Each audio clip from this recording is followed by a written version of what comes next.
19 de janeiro de 2017. O até então ministro da Justiça, Alexandre de Moraes, segue sua agenda de atividades rotineiras em Brasília. É um investimento, de um lado, na construção de novas unidades com segurança. Ele ainda não sabe, mas nas próximas horas, o destino trará o presente mais oportuno e sombrio de sua carreira.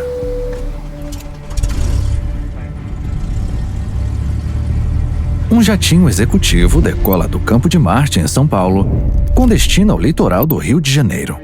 O clima é instável, mas nada que preocupe um piloto com mais de 7.000 horas de voo. A decolagem está aprovada. A aeronave não apresenta qualquer falha técnica, mas, ao se aproximar de Paraty, o trem de pouso é baixado. Os alertas da aeronave são acionados. O avião está a 82 metros de altura, numa velocidade de 222 km por hora. O piloto decide fazer uma tentativa de pouso forçado, mas algo dá errado. Esse avião fazia, que eu falo pra vocês, ele estava fazendo uma curva.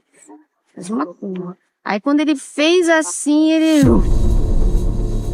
Às 13 horas e 57 minutos, o avião atinge a água. Nenhuma das 5 pessoas a bordo sobrevive. Uma delas está em posse de documentos capazes de colocar políticos, empresários e até presidentes atrás das grades. Ministro do STF, Teori Zavascki. O corpo do ministro Teori Zavascki foi resgatado de dentro do avião que caiu no litoral de Paraty. Mas é absolutamente necessário que o acidente seja investigado. Às vésperas de homologar delações capazes de implodir o sistema político, a morte de Teori deixou uma cadeira vazia.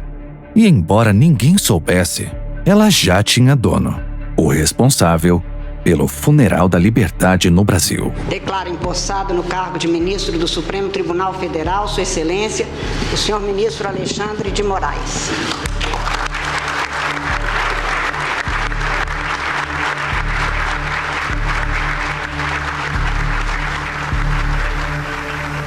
So this is how liberty dies. With thunderous applause.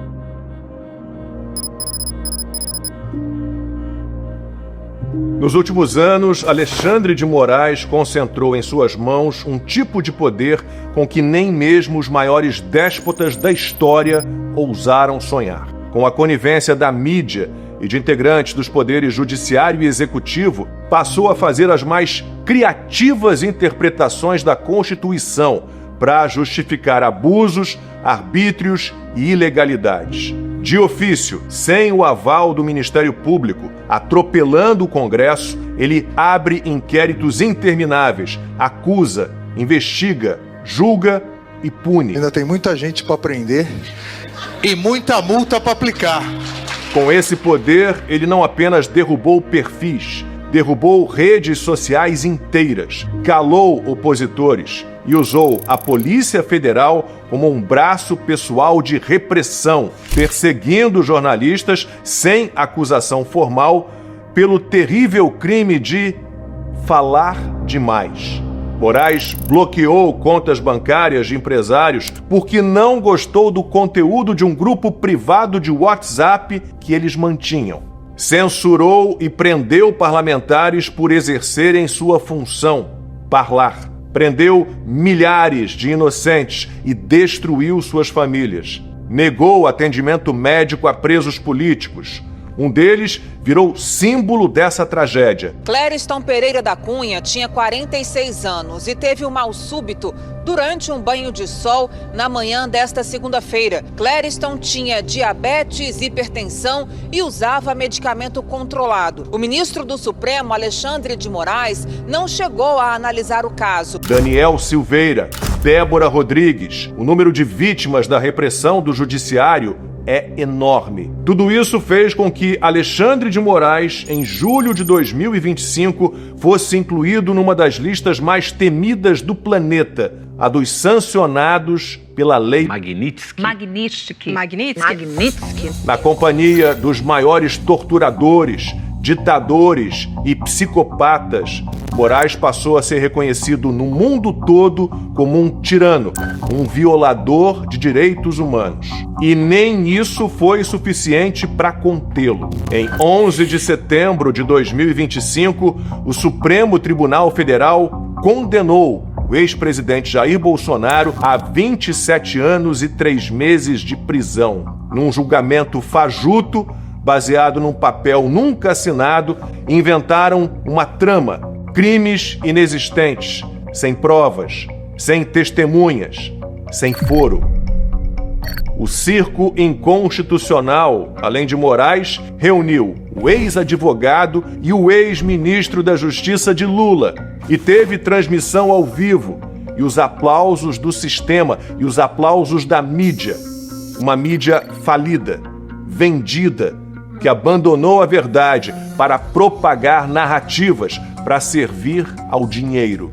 Abra os olhos, desligue a TV, não aceite ser manipulado. Você tem o direito de buscar e saber a verdade. Foi por isso que nós decidimos ir muito além das versões fantasiosas oficiais, organizando e documentando os fatos. Quem é Alexandre de Moraes? Quais são as suas ambições? Quem são os seus aliados? Por que ele acumulou tanto poder? E, mais importante, o que ele precisou entregar em troca desse poder?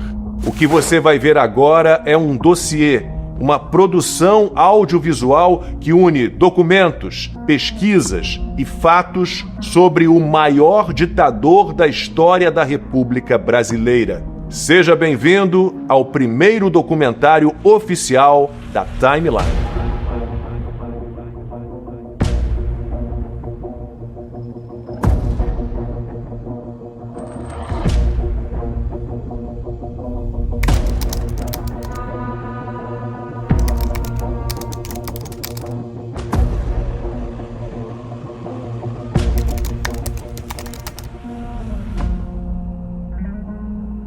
É 13 de dezembro de 1968. Sob o regime militar, a economia brasileira começa a crescer, mas o preço é a liberdade. Insatisfeitos, brasileiros se opõem ao regime. Greves em fábricas, confrontos em universidades, protestos. Tudo indica que algo grande está para acontecer. Ninguém sabe o que será, mas todos podem sentir. E então, acontece.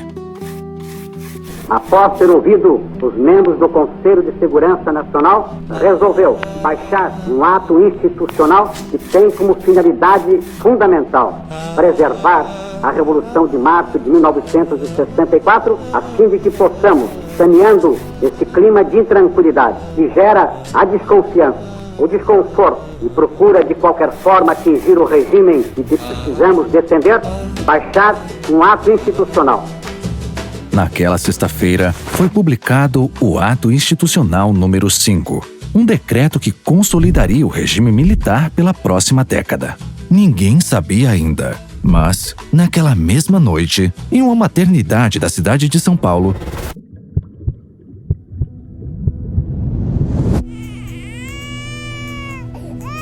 nascia um bebê que, por ironia do destino, estava destinado a instaurar um novo regime autoritário no Brasil. Filho de Leon Lima e Gláucia de Almeida, Alexandre de Moraes era o segundo de 3 irmãos. Pouco se sabe sobre o ambiente familiar em que foi criado, mas observando suas ações em frente ao poder, é possível concluir que algo na infância o fez crescer com uma personalidade diferente. Em 2025, a psicanalista Marisa Lobo foi contratada para avaliar o possível perfil psicológico de Moraes. Segundo ela, seu perfil comportamental observado se aproxima de padrões psíquicos associados ao autoritarismo, narcisismo e rigidez egóica. Todo narcisista passou por experiências de abandono, ou pelo menos se sentiu abandonado. Pode ser que não tenha sido. O amor era direcionado pro outro, não deu certo, eu direcionei ele só pra mim. O narcisista só enxerga ele, o bem dele, o que você pensa sobre ele. O mundo da fantasia, onde tudo existe por minha causa. Tudo existe porque eu estou nesse mundo. Eles se comunicam bem, eles sabem persuadir, eles são muito articulados na comunicação com outras pessoas. Judiciário que não é independente não tem o direito de ser chamado judiciário. Eu posso garantir aos senhores e às senhoras que no Brasil o judiciário é independente e é corajoso. Imagine que este é você, um estudante do curso de Direito da USP. Você é um dentre 50 alunos daquela turma. Você não faz ideia, mas 3 dos seus colegas têm algo diferente por dentro. Algo sombrio, uma necessidade de controle, uma ânsia secreta por atenção e a capacidade instintiva de manipular, mentir e ultrapassar limites para conquistá-la. Mas é claro, ninguém percebe. Afinal, eles são pessoas inteligentes, carismáticos, confiantes, sempre sabem o que dizer de forma eloquente. Mesmo sem comprovação ou diagnóstico clínico, segundo análises de especialistas em psicologia e psiquiatria, é plausível supor que Alexandre de Moraes era um dentre os 6% de psicopatas ou narcisistas que se formaram no curso de Direito da USP daquele ano. Mas esse era apenas o primeiro degrau de uma carreira movida por ambição. Ainda jovem, percebeu que cada novo diploma representava mais do que conhecimento. Era prestígio, era status. Então mergulhou em especializações, mas ainda faltava algo. Moraes queria poder. No início da década de 90, com apenas 23 anos, passou em primeiro lugar no concurso para o Ministério Público de São Paulo. Era seu primeiro cargo de comando. Como promotor de justiça, tinha agora em suas mãos o poder de acusar, fiscalizar e destruir reputações. Ao longo de uma década, construiu a reputação de xerifão, centralizador, autoritário e intolerante. Não era um operador da lei comum, era o personagem perfeito para o sistema, o carrasco. Exatamente para aplicar o que a Constituição determina, o que a lei determina, e é isso que eu vou fazer, então, secretário, aplicar a lei. Então não tem acordo. Como promotor, ele bebe de uma fonte viciante. Sente o gosto embriagante de punir, de dobrar vontades, de calar e intimidar. Mas sua ambição não tinha limites. E se quisesse adentrar nas verdadeiras estruturas de poder, teria de se tornar um deles, um político. Mas ninguém entra nesse clube sem alguém para abrir a porta. É preciso um padrinho. E Moraes conseguiu o cara certo. De trabalho, competência, honestidade no estado de São Paulo tem nome. O nome é o governador Geraldo Alckmin. Esse grande líder.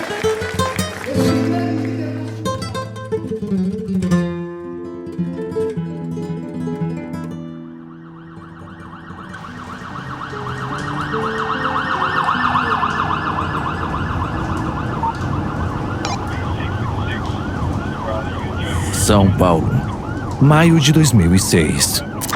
Atentado aqui em Cubatão, na delegacia sede, tem polícia ferida, tem polícia morto, pelo amor de Deus!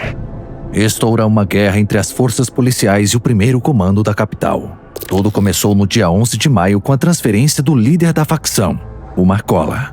Escutas telefônicas revelam que a facção planejava realizar rebeliões em massa durante o Dia das Mães. No dia seguinte, 74 motins foram realizados em penitenciárias do estado. Delegacias, carros e bases das polícias e corpo de bombeiros foram atacados. Os ataques começaram na noite de sexta-feira. Foram quase simultâneos. Em 4 horas, 20 policiais foram assassinados e o número de mortes aumentou durante o fim de semana. Os eventos ficaram conhecidos como os Crimes de Maio. Foi a maior ofensiva já registrada por uma facção criminosa no Brasil até então. Mas não foi um ataque repentino. O governo recebeu avisos claros antes de acontecer. Como integrante do primeiro comando da capital PCC, venho pelo único meio encontrado por nós para transmitir um comunicado para a sociedade e os governantes. O PCC exigia melhores condições nos presídios. Estavam insatisfeitos com maus tratos policiais e avisaram: se nada mudasse, o estado de São Paulo pagaria o preço. Da semana em diante, o que você vai ver na rua, você não vai acreditar, cara. Você não vai acreditar o que você vai ver na rua. É pra acabar o estado de São Paulo. Na época, o governador era Geraldo Alckmin. E sua resposta às ameaças foi a mais catastrófica possível.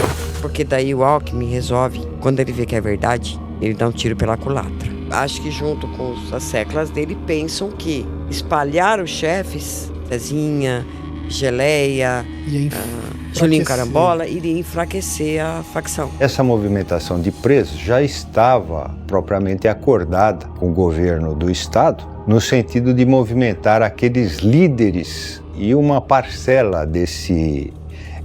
dessa facção criminosa. Julinho Carambola chega em Mato Grosso, já distribui lá o estatuto do PCC, já todo mundo vira PCC no Mato Grosso. Geleia no Rio de Janeiro, já conhece Fernandinho Beiramar, já se juntam ali numa aliança. Descobrem isso, mandam o Geleia junto com o Cezinha lá pro Paraná. E claro que isso causou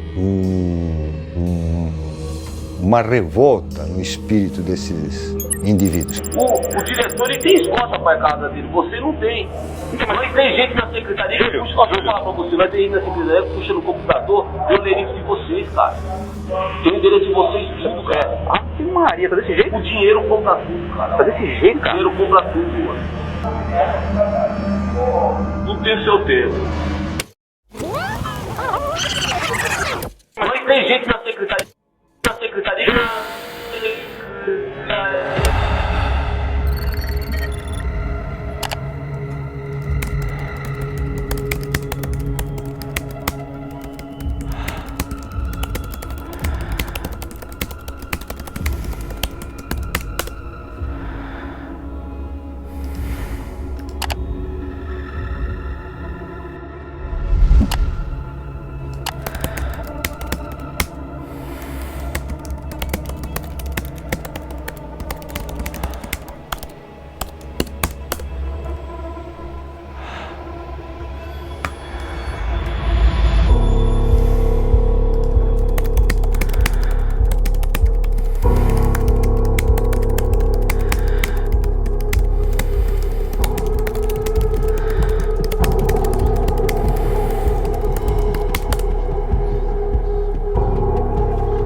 Só pode ser coincidência. Durante os ataques mais brutais já registrados de uma facção no Brasil, um dos bandidos admite ter gente na secretaria na mesma época em que o secretário era ele, Alexandre de Moraes. Isso não prova nada. Não é como se Moraes tivesse relação com o primeiro comando da capital. Mas por que então ele estava sempre por perto? Veja bem, o arquétipo linha dura que apresentou durante a promotoria foi o que levou Alexandre a se tornar homem de confiança de Alckmin. Apadrinhado pelo governador, começou pela secretaria e rapidamente ganhou espaço nas estruturas do Estado, o mesmo Estado que encerrou os crimes de maio, fazendo acordos com o PCC. Ele, um representante da PM, um representante da Secretaria de Administração Penitenciária e mais a advogada do Marcola. Todos foram até o presídio de Presidente Bernardes, num avião da Polícia Militar, cedido pelo governo do estado. O Marcola foi retirado da cela. Do you take some responsibility for the PCC gaining such strength? Why wasn't something done about that sooner? O governo nega que houve acordo até hoje. Nega com veemência. Se eu soubesse que era isso, eu não tinha dado a entrevista. Porque não tem o menor sentido. A rota mandou um ladrão pro saco. Não dá 10 minutos, o subcomandante da rota me liga no telefone, o governador tá me ligando, o governador Geraldo Alckmin está me ligando aqui pra gente sair do Paraisópolis. Nós tínhamos um policial baleado nosso lá dentro. Não há outra palavra que possa definir o que ocorreu dentro desse presídio, senão a palavra acordo. A partir dali, o PCC percebeu que não era só mais uma gangue. Tinha controle não só de vielas e becos, mas também de estruturas de poder. Tinham agora influência política. Dali em diante, a facção se tornaria uma organização com ambições políticas, econômicas e institucionais. A organização seria tão sofisticada que teria vários departamentos, como uma empresa. O novo modelo administrativo daria aos seus integrantes uma espécie de seguro com direito à assistência jurídica e funerária. A facção criminosa que age dentro e fora dos presídios agora criou uma seção de recursos humanos. Passa só o seu primeiro nome. Renato, a matrícula 655-103, 6 últimas cadeias. CDP Vila Prudente, Lavina 3, CDP de Diadema. Mas se há algo em comum entre todas as grandes organizações, é que elas não economizam em advogados. Mensagens que foram interceptadas pelos investigadores e publicadas na reportagem mostram planilhas com gastos anuais da facção com advogados. Em 2014, foram R$2.600.000. Mas o PCC não era o único crescendo naquela época. Nos anos seguintes aos crimes de maio, Alexandre de Moraes teve uma ascensão meteórica. Sob a tutela de Alckmin, se tornou membro do Conselho Nacional de Justiça e avançou com novos cargos no governo Kassab, outro aliado de Alckmin. Ali, se tornou peça-chave. Acumulou 4 cargos ao mesmo tempo: secretário de Transportes, de Serviços, presidente da Companhia de Engenharia de Tráfego e também da SP Trans. Acumulou tanto poder que foi apelidado pela imprensa de supersecretário. O motivo era simples. A máquina urbana que gerenciava sozinho concentrava em suas mãos um orçamento colossal. Alexandre de Moraes está à frente da Secretaria Municipal de Transportes. A pasta tem o 3º maior orçamento da prefeitura. São R$2.400 bilhões. Alexandre acumulava cada vez mais poder no setor de transportes de São Paulo. Mas então, de repente, por algum motivo, ele larga tudo. Abandona uma trajetória meteórica no poder público para abrir um escritório de advocacia na iniciativa privada. Deixa para trás prestígio, influência e poder. Mas por que alguém faria isso? Não é o que se espera de um indivíduo ambicioso, a não ser que tivesse enxergado uma oportunidade ainda maior.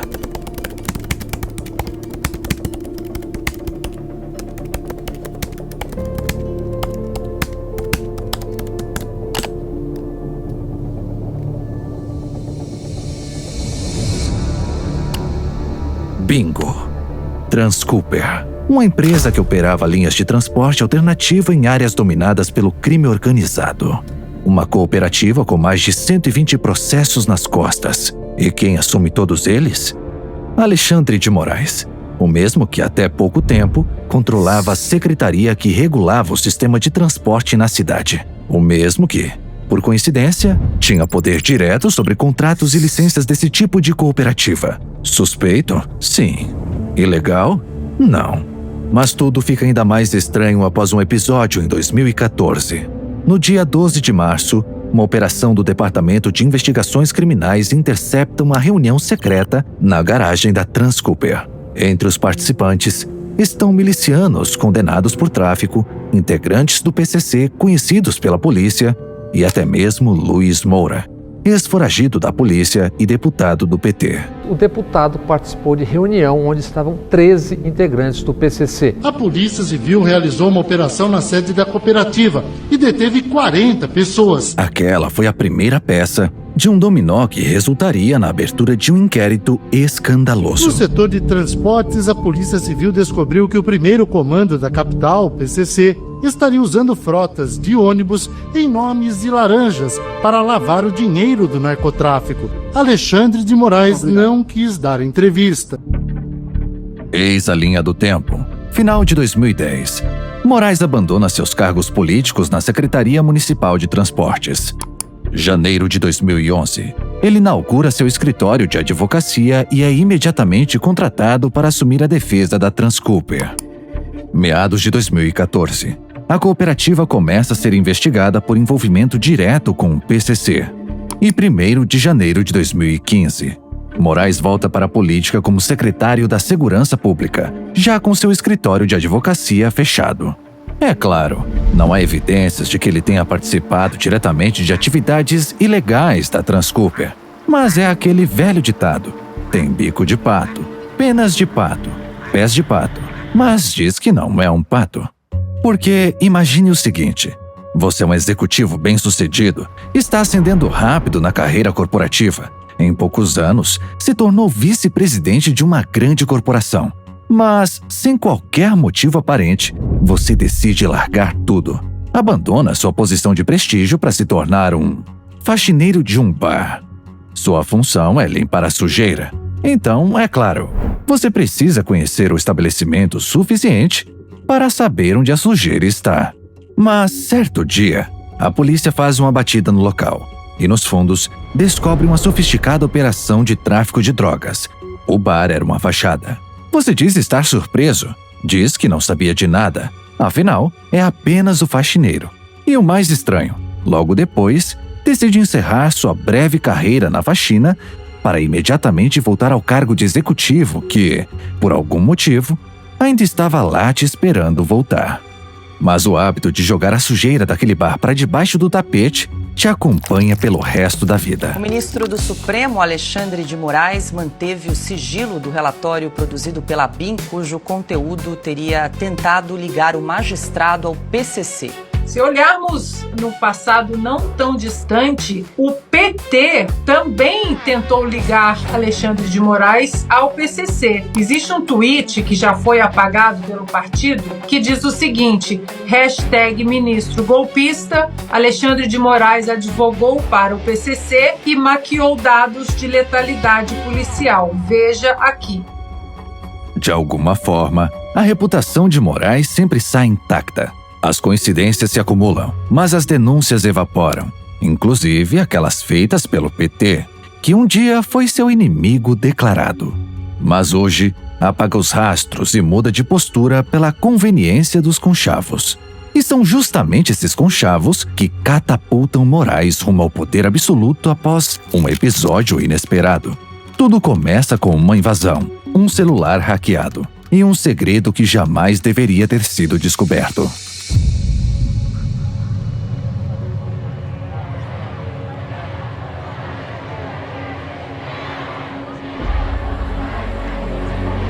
Mais de 3 milhões de pessoas, segundo a Polícia Militar dos Estados, foram às ruas de 250 cidades ontem para protestar contra a presidente Dilma Rousseff. Abril de 2016. O Brasil vive uma grande crise política. Dilma Rousseff está prestes a enfrentar um processo de impeachment no Congresso. Após anos de escândalos de corrupção que conduziram o país à recessão econômica, a gota d'água se deu com a descoberta de pedaladas fiscais. Manobras ilegais para maquiar o rombo nas contas públicas. As manifestações a favor do impeachment e contra a corrupção, o PT e o ex-presidente Lula foram o maior ato político da história do Brasil.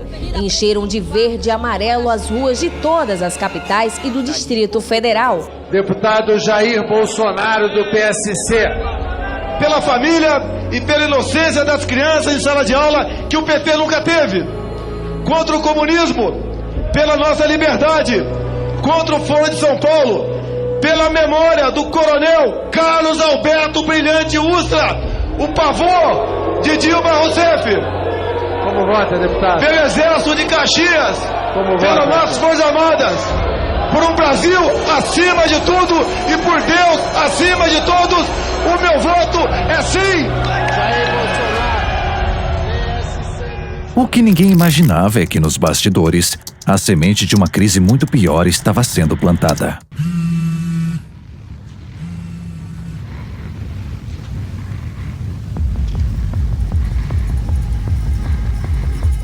Na mesma semana em que o Congresso votava o impeachment, Marcela Temer, esposa do até então vice-presidente Michel Temer, recebe uma mensagem que mudaria o rumo do Brasil para sempre.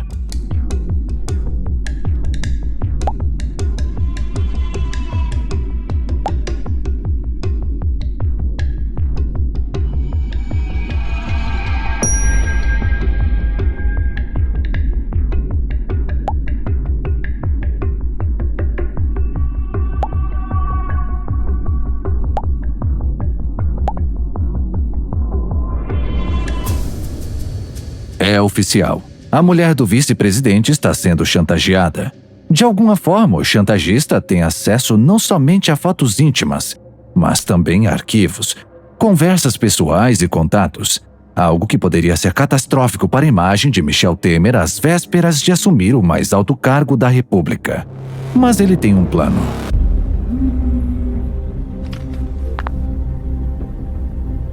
Preciso que resolva algo urgente.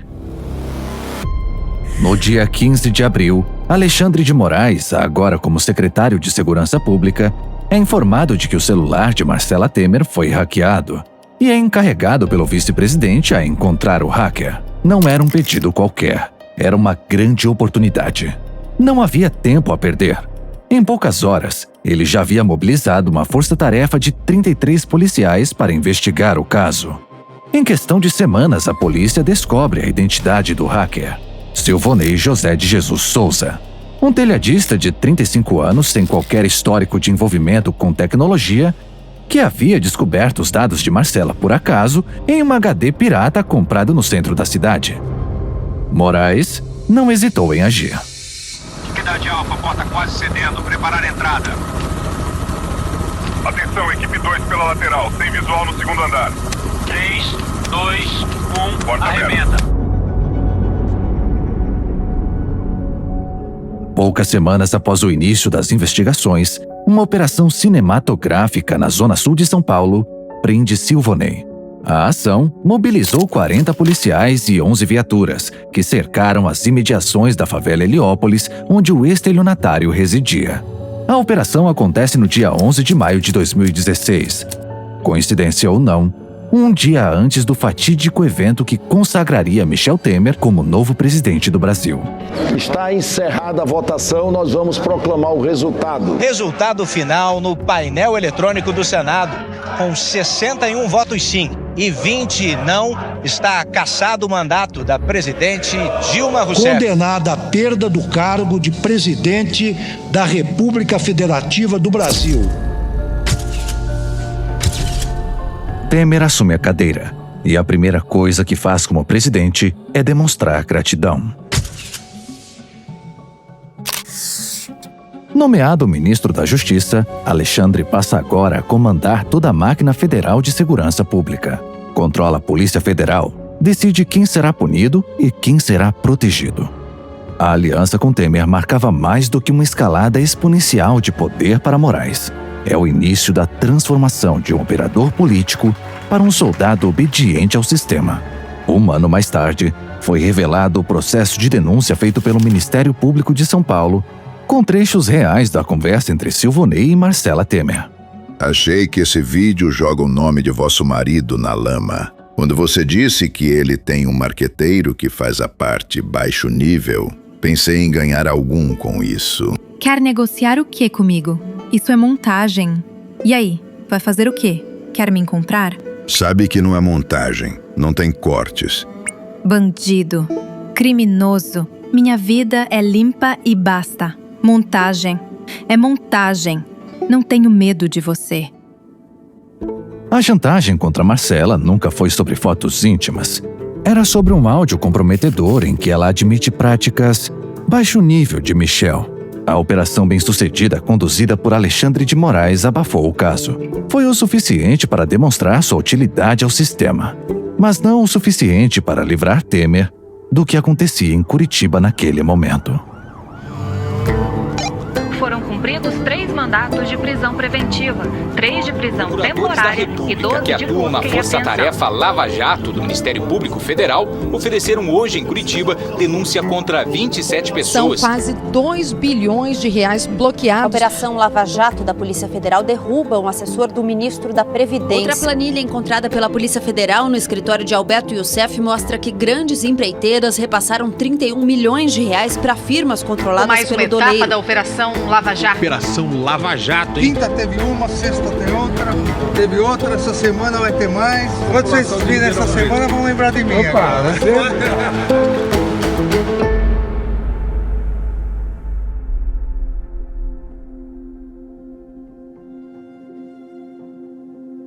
Tudo começou em março de 2014, durante uma pequena investigação contra doleiros do Paraná. O esquema funcionava num posto de gasolina em Brasília. Ali se lavava de tudo. Na lavanderia, roupas. No lava-jato, carros. E na casa de câmbio dos fundos, é claro, dinheiro. Era um daqueles casos que começam como nota de rodapé de jornal local, mas aos poucos vai tomando proporções nacionais. O que a Polícia Federal encontrou ali era a ponta de um iceberg. Um rastro de propina que conectava empreiteiras, políticos e diretores da Petrobras a um esquema bilionário. Em pouco tempo, a operação batizada Lava Jato levou a polícia até os peixes grandes. Empresários, ministros, senadores, governadores. Nenhum cargo era alto demais. A lista de políticos envolvidos era enorme. Enquanto isso, em Brasília, após o impeachment de Dilma, o PMDB de Michel Temer e o PSDB de Alckmin, que até então se colocavam como rivais, decidiram se juntar. A aliança não era só conveniência, era também autoproteção, porque quando as delações começam a acontecer, os esqueletos no armário ameaçam demolir a casa inteira. Ele me pediu 30 milhões de doação. Propinas pagas pela Odebrecht para agentes Quando públicos. Que surgiu esse assunto de propina entre o senhor e o senador Renan? O PSDB entrou oficialmente na base aliada de Temer, ocupando ministérios e cargos. José Serra foi nomeado chanceler. Aloísio Nunes, Relações Exteriores. E Alexandre de Moraes parecia desempenhar um papel estratégico.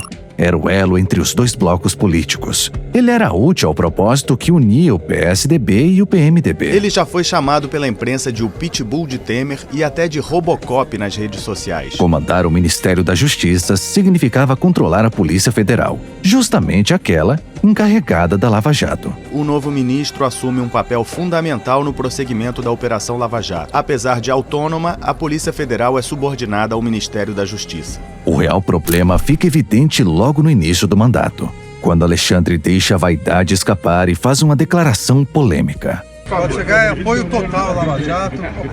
Tanto que falam e você vê. Sexta teve, quinta teve uma, sexta tem outra, teve outra, essa semana vai ter mais. Coisa boa, podem ficar tranquilos. Confiamos no senhor. Confiamos no senhor. Vocês vão ver, podem ver Estamos unidos e mobilizados, tá? Unidos e mobilizados. Quando vocês virem essa semana, vão lembrar de mim.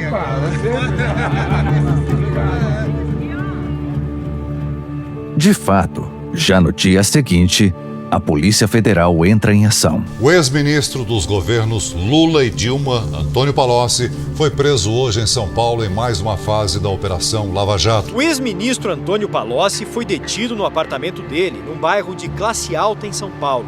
Os agentes também fizeram apreensões na residência do petista. Era o ministro da Justiça, antecipando uma operação sigilosa da Polícia Federal para ganhar capital político. Pela primeira vez, ele sai enfraquecido do episódio. Aquilo escancarou a parcialidade de Moraes e levantou um questionamento. Se ele era capaz de usar informações sigilosas da Lava Jato para ganhar capital político, por que não seria capaz de influenciar o curso da operação em favor dos seus aliados? Era o cão leal do sistema, o Pitbull de Temer, comandando a polícia responsável por uma mega operação que lidava com políticos de alto escalão. Não se engane.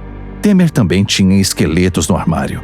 Muitos de seus aliados e ministros estavam envolvidos até o pescoço na Lava Jato. O dinheiro apreendido na Bahia, num apartamento ligado ao ex-ministro de Temer, Gedel Vieira Lima, já passa de 22 milhões e meio de reais. O ministro dos governos Dilma e Temer, Henrique Eduardo Alves, foi preso hoje em Natal por corrupção e lavagem de dinheiro. Perto de completar 6 meses na prisão, Eduardo Cunha viu o processo contra ele andar rapidamente nas mãos do juiz Sérgio Moro. Houve vaias e gritos de protestos.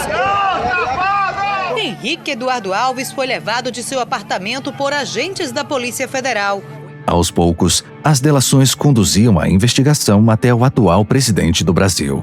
Aos procuradores, o delator Márcio Faria relata ter participado de um encontro em julho de 2010 no escritório de Michel Temer, em São Paulo. Nessa sala estava presente o Michel Temer, ele sentou na cabeceira, como se fosse aqui. Eu sentei aqui, Rogério aqui, do lado de lá, Eduardo Cunha, o deputado Henrique Eduardo Alves e o João Augusto mais atrás. O encontro seria para acertar o repasse de 5%, o equivalente a 125 milhões de reais, sobre o valor de um contrato firmado com a Odebrecht Engenharia Industrial. Temer citado, ministros próximos delatados. A blindagem política começava a trincar. Frear a Lava Jato estava se tornando prioridade número 1 para a casta política brasileira. E eles sabiam muito bem qual era o caminho para isso. A solução mais fácil era botar o Michel. Defenda só o Renan que tá contra essa porra. Um aborto. Eu não gosto do Michel, porque o Michel é Eduardo Cunha. Não esquece o Eduardo Cunha, o Cunha tá morto, porra. Não, é um acordo. Botar o Michel. Um grande acordo nacional. Com o Supremo, com tudo, fazer todo mundo e parava tudo. E aí para delimitar onde tá. Pronto. Parava tudo. Logo no início do governo Temer, um escândalo envolvendo o novo ministro do Planejamento revelou que o caminho para frear a Lava Jato era conseguir influência no Supremo Tribunal Federal. Em uma gravação vazada, Romero Jucá admite a estratégia. Ainda de acordo com o jornal, Jucá disse que caiu a ficha de líderes do PSDB sobre o potencial de danos que a Operação Lava Jato pode causar em vários partidos. Na gravação, ainda de acordo com o jornal, Jucá acrescentou que um eventual governo Michel Temer deveria construir um pacto nacional com o Supremo, com tudo. E Machado disse que aí parava tudo. Jucá disse que havia mantido conversas com ministros do Supremo, mas não citou os nomes. Jucá afirmou que poucos no STF aos quais não tem acesso, e um deles seria o ministro Teori Zavascki, a quem classificou de um cara fechado. Aquilo evidenciava duas coisas. A primeira é que o STF era o caminho para estancar a sangria.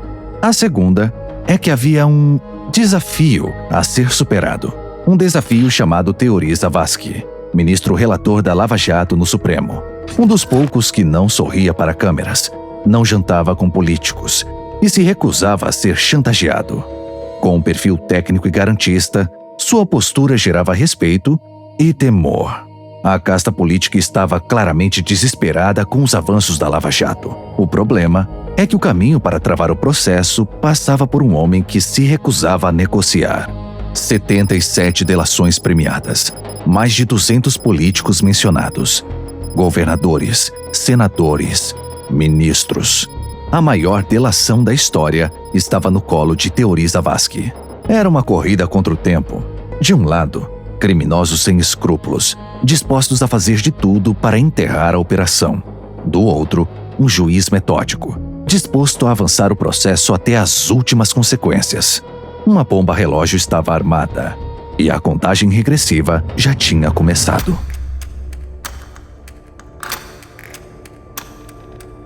Numa publicação em redes sociais, Francisco Zavascki, o filho de Teori, demonstra genuína preocupação. É óbvio que há movimentos dos mais variados tipos para frear a Lava Jato. Penso que é até infantil imaginar que não há. Isso é, que criminosos do pior tipo, conforme o Ministério Público Federal afirma, simplesmente resolveram se submeter à lei. Acredito que a lei e as instituições vão vencer. Porém, alerto. Se algo acontecer com alguém da minha família, vocês já sabem onde procurar. Teori sabia que estava correndo contra o tempo, então decidiu abrir mão das próprias férias para avançar os trabalhos da Lava Jato.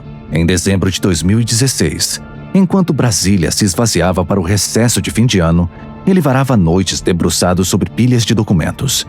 Milhares de páginas sobre delações transcritas, centenas de nomes, governadores, senadores, ex-presidentes. Não era só mais um caso jurídico, era uma missão de vida. Em 18 de janeiro, Teori se encontra com o procurador-geral Rodrigo Janot para discutir os últimos detalhes antes de homologar as delações. A bomba relógio estava prestes a eclodir, mas então...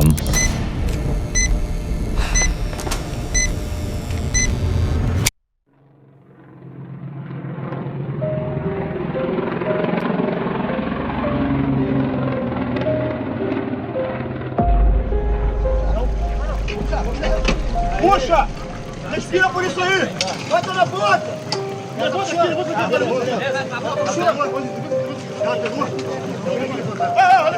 Puxa a corda agora, puxa a corda! Puxa a corda! Levanta aqui, ó! Vamos adiantar que ela apagou, hein? O homem diz agora, olha. O homem disse, vamos adiantar que ela apagou. Naquela altura ela já estava morta. Morre o ministro do Supremo Tribunal Federal, Teori Zavascki. Ele que havia interrompido as férias para analisar o processo. Teori Zavascki era, no STF, o relator da Lava Jato, a maior investigação sobre corrupção de toda a história do país. Com a morte do ministro, ainda não se sabe quem vai assumir as funções dele.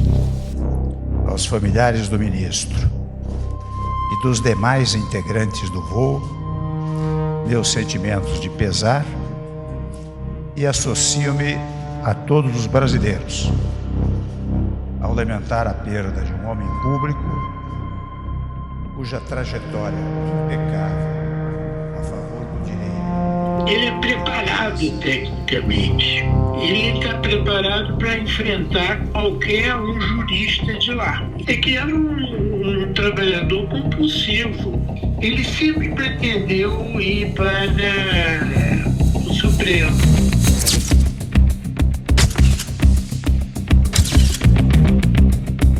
Foi tudo muito rápido, tudo muito estranho, tudo muito conveniente. E não parava por aí. 2 delegados da Polícia Federal foram assassinados numa casa noturna em Florianópolis. Um deles foi responsável pela abertura do inquérito que investiga a morte do ministro do Supremo Tribunal Federal, Teori Zavascki. Mas, aparentemente, aquilo não passou de uma sequência de coincidências. O laudo técnico do Centro de Investigação e Prevenção de Acidentes não encontrou indícios de sabotagem. Não havia falha mecânica, nem falta de combustível na aeronave. O relatório final apontou como causa provável uma desorientação espacial do piloto.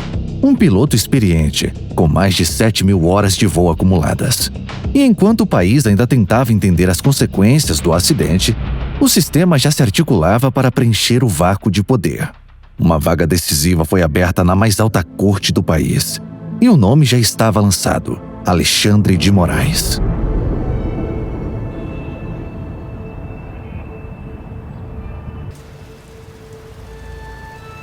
Em apenas 4 horas após a aprovação no Senado, o presidente Michel Temer nomeou hoje o jurista Alexandre de Moraes como ministro do Supremo Tribunal Federal. A nomeação de Alexandre de Moraes, que será revisor da Lava Jato no STF, foi contestada pelos senadores de oposição por causa da ligação do jurista com o governo federal. A votação secreta que confirmou Alexandre de Moraes no STF durou menos de 1 hora. A senadora petista Gleisi Hoffmann foi a única a falar como representante da bancada de oposição contrária à indicação. Nós temos muita preocupação em relação à postura dele no Supremo, até porque o que nós observamos dele na ocupação de cargos que ele teve foi uma utilização partidária. Então isso nos preocupa bastante.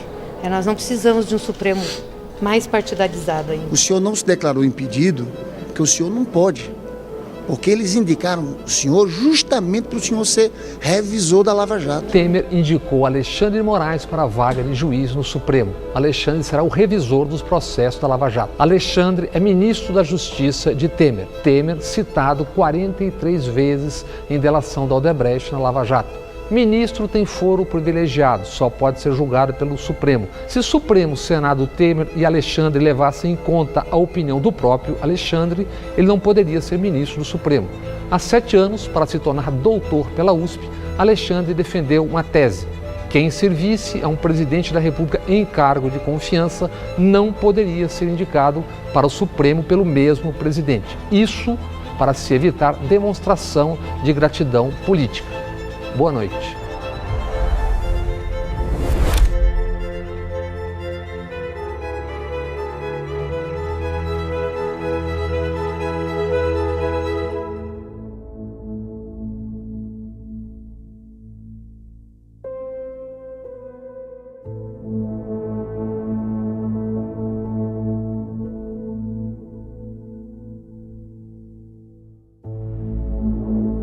Senhor ministro, em nome do Supremo Tribunal Federal, dou-lhes as boas-vindas na nossa casa.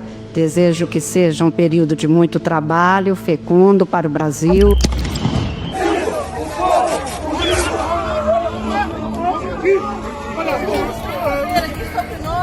Para os cidadãos. Entrem nos ônibus e saiam em O exército acatou a determinação do imperador Xandão Cabeça de Ovo e estamos aqui, sem saber para onde vão nos levar. Que seja um tempo muito bom e muito virtuoso para Vossa Excelência e para todo o tribunal, com a ajuda que com certeza será muito grande de sua parte. Tivesse relógio para botar dentro de uma caixa, ficar na minha perna. O senhor não sabe o que é isso, não? É um relógio? É, um relógio é. Tá certo. Vai tirar, viu? Tenha fé.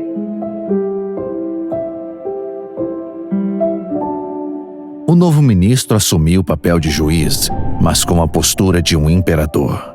Não foram necessários decretos ou tanques nas ruas. Bastou uma caneta.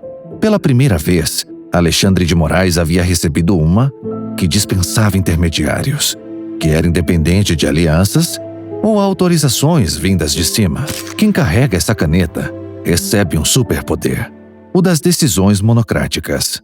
Com a cartada da urgência, os artigos 102 da Constituição e 21 do Regimento Interno do STF concediam a um único ministro o poder de suspender leis, paralisar investigações da Polícia Federal e travar políticas de um governo inteiro. Brechas da lei que poderiam facilmente ser utilizadas para decisões arbitrárias. E foi exatamente isso que aconteceu. Um levantamento da agência pública revelou que, entre 2017 e 2018, o STF já havia proferido 73 liminares monocráticas em ações de controle constitucional.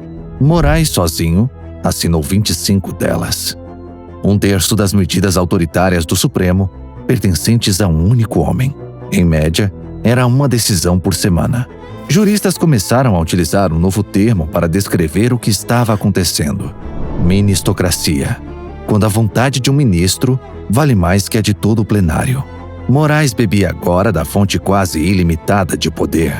Eu disse quase, mas para ele ainda não era o suficiente. Hoje, o que o país mais precisa do Supremo Tribunal Federal, do Judiciário, como um todo, é o papel de moderação, o papel de árbitro entre os poderes. Até aqui, Alexandre tinha um grande poder, mas ainda estava preso às regras. Na maioria das vezes, precisava que um caso caísse na sua mesa. Precisava de provocação. Ainda era apenas um dentre 11 ministros, mas isso muda em março de 2019. Resolve, como resolvido já está, nos termos do artigo 43 e seguinte do Regimento Interno, instaurar inquérito criminal para a apuração dos fatos e infrações correspondentes em toda a sua dimensão. Designo para a condução do feito o eminente ministro Alexandre de Moraes. Enquanto o país criticava o que ainda restava da Lava Jato, o então presidente do STF, Dias Toffoli, decidiu abrir a investigação criminal mais criminosa da história. O presidente da Corte, Dias Toffoli, anunciou a abertura de um inquérito para investigar a existência de fake news que atingem ministros e seus familiares. Dias Toffoli não explicou qual fato gerou essa investigação, porque o processo corre em sigilo, mas disse que notícias falsas e caluniosas atingem a honra e a segurança dos ministros. Justiça eleitoral, ela é criticada direto por nós. Por que agora é crime criticar a justiça eleitoral? De ofício, sem provocação da Polícia Federal, sem vítima definida, sem fato determinado, sem a distribuição natural da relatoria, ele entrega nas mãos de Moraes um instrumento perfeito para o poder absoluto. Ele é investido da presunção de que ele é o especialista em segurança pública. O inquérito das fake news quebrava os pilares do processo penal brasileiro. Uma investigação nascida da vontade do STF, conduzida por ele mesmo, contra quem ele quiser, pelos motivos que ele quiser. Uma aberração jurídica completa. Cabe a nós ficar de olho. Inquéritos não podem ser instrumentos políticos. A pergunta que eu faço é a seguinte: qual é o objeto da investigação? Quem ou o que será investigado? Considerando o fato exótico de que, por ofício, o órgão condenador, julgador, abriu uma investigação, abriu um inquérito. Qual é o objeto? Sem essa resposta, as liberdades individuais ficam sob risco.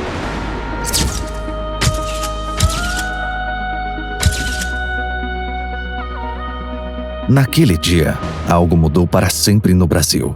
Semanas após a abertura do inquérito, veio o primeiro sinal de que aquele era o início de uma era sombria. O amigo do amigo de meu pai. Este era o nome de uma reportagem que trazia à tona a relação entre o ministro Dias Toffoli e a Odebrecht, empreiteira protagonista da Lava Jato. Mas o cão leal do sistema estava de prontidão para agir em sua defesa. Alexandre não pediu esclarecimentos, não contestou fatos, simplesmente determinou que tirassem do ar a reportagem de capa daquela edição da Cruzoé. Pela primeira vez em décadas, a censura havia voltado ao Brasil. E com ela, o medo. O ministro Alexandre de Moraes cancelou os passaportes e bloqueou as contas bancárias dos jornalistas Paulo Figueiredo e Rodrigo Constantino. O que ele tirou de mim não foi só o exercício da minha função, foi um valor inestimável, é toda a minha vida que está ali. Posso confirmar que o meu passaporte foi cancelado, que as minhas contas bancárias, inclusive na pessoa jurídica, estão congeladas. A Jovem Pan está desde a última segunda-feira sob censura instituída pelo Tribunal Superior Eleitoral. Seu canal do YouTube acabou de ser bloqueado no Brasil, igual o do Ryan. Sério? Aham. Os caras avisaram no chat aqui, não sei. Todo mundo que é contra o sistema vai preso por uma razão pífia tipo essa daí. Sim. E não tem como recorrer e chorar pra mãe.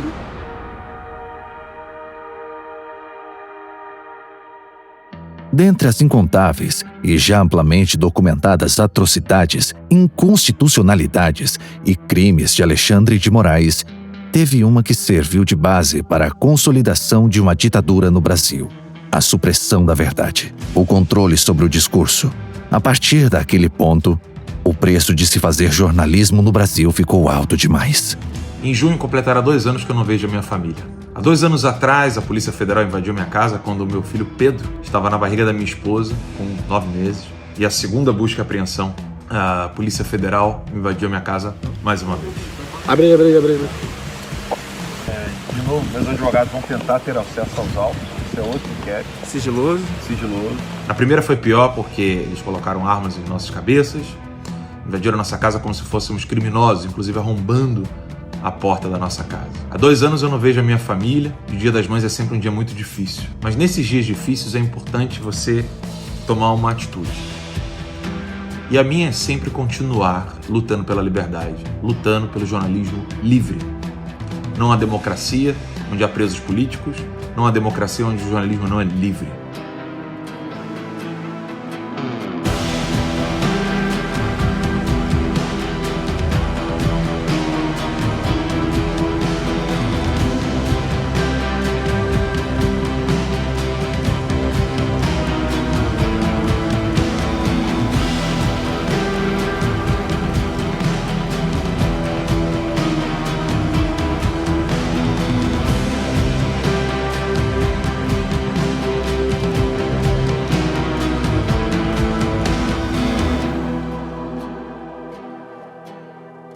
Esse documentário a que você acabou de assistir é o primeiro da Timeline.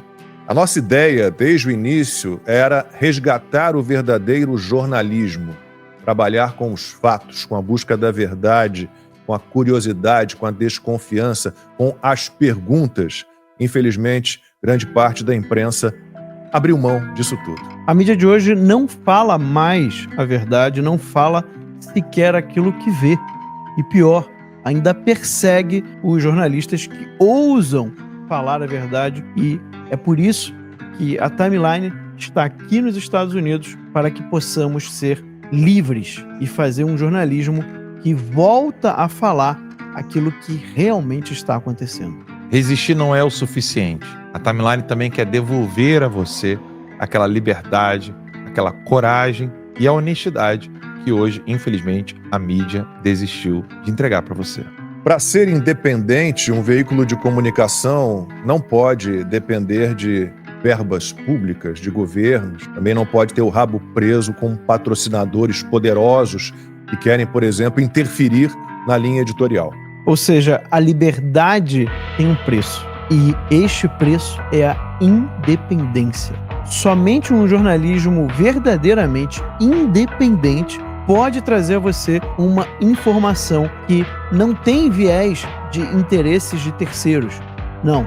E quem mais iria se importar com isso, senão você? E é para você que nós fizemos esse documentário. Este documentário ao qual você acabou de assistir é apenas o primeiro. Nós queremos produzir vários documentários e também filmes de ficção. A Timeline quer expandir a sua capacidade de produzir documentários e filmes com investigações profundas, com informações que não são fáceis de obter e, obviamente, com um padrão de qualidade internacional. E esse padrão custa caro. Mas quanto mais apoio tivermos, mais longe a gente pode chegar. Mais pessoas nós podemos alcançar. Se você entende o que a gente faz, se você entende a nossa luta, aponte a câmera do seu celular para o QR Code na tela.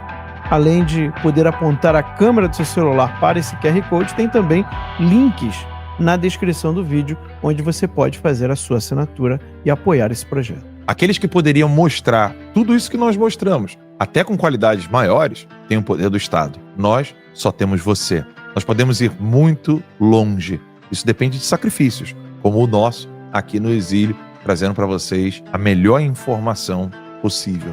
Agora, nós contamos com a sua ajuda e o seu apoio, porque nós não estamos lutando sozinhos. A Timeline é feita para vocês e por vocês.